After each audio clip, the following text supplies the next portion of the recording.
Yesterday we had the arrest warrant for Netanyahu and Gallant, and today there's a story about the indictment of 3 Palestinian residents of Hebron who are accused of forming a terror cell to assassinate the Israeli National Security Minister Itamar ben-gvir and his son Shuvael. And the incident underscores the persistent tensions in the region, the global legal context, the International Criminal Court's recent activities about Israel and Palestine, and the suspects, led by Ismail Ibrahim Awadi, were indicted for planning an attack involving weapons and explosives to target Minister ben-gvir and his son Shuvael. And Awadi contacted Hamas and Hezbollah for funding and training, gathered intelligence on the minister's travel routes, vehicles, security details. One scenario even considered was something that involved attacking ben-gvir at the scene of a terrorist attack, a regular part of his duties. And the Shin Bet and the Israeli police successfully arrested the cell, marking a significant counter-terrorism achievement. Commander Moshe Pinchi said that the plot illustrates the significant efforts of Israel's enemies to conduct high-profile assassinations and destabilize security. He praised the operation as a major counter-terrorism success, and Minister ben-gvir said with defiance, he said, and I'm going to quote his words, "Thanks to their hard work and by the grace of God, the enemy's plan was thwarted. I will continue to push for harsher prison conditions for terrorists, enforce sovereignty, distribute arms, demolish illegal homes, and achieve victory over our enemies. No terrorist will deter me." The plot unfolds against the backdrop of a heightened security on Israeli actions in the West Bank following the ICC's arrest warrant for senior Israeli officials over alleged war crimes.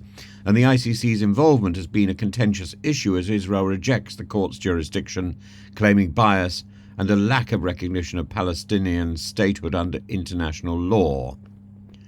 Nevertheless, the warrants have amplified global criticism of Israel's policies in the territories, and the Dutch foreign minister recently cancelled a state visit to Israel in reaction to these developments, reflecting a growing international concern over Israeli-Palestinian tension.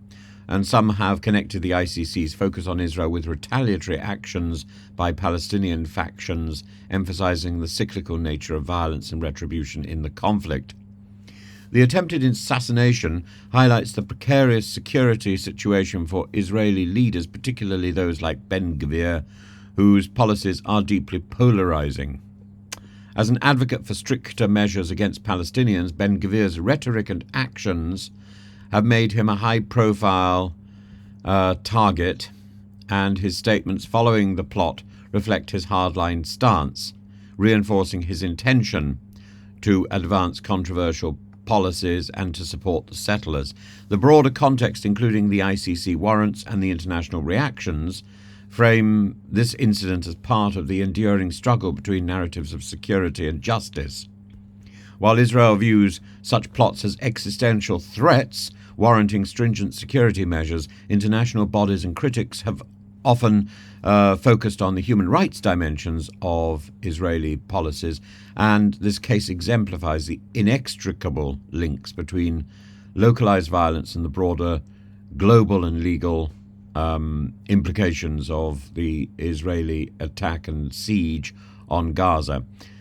It raises critical questions about government, about justice, about the balance between national security and international accountability. I think it highlights the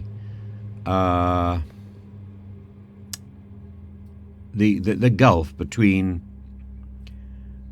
a country's right to self-defense and the aggressive siege that has taken place around Gaza, in Gaza, and I find it fascinating and deeply sad to reflect and look back on the extraordinary international support Israel commanded on the days immediately following October the 7th.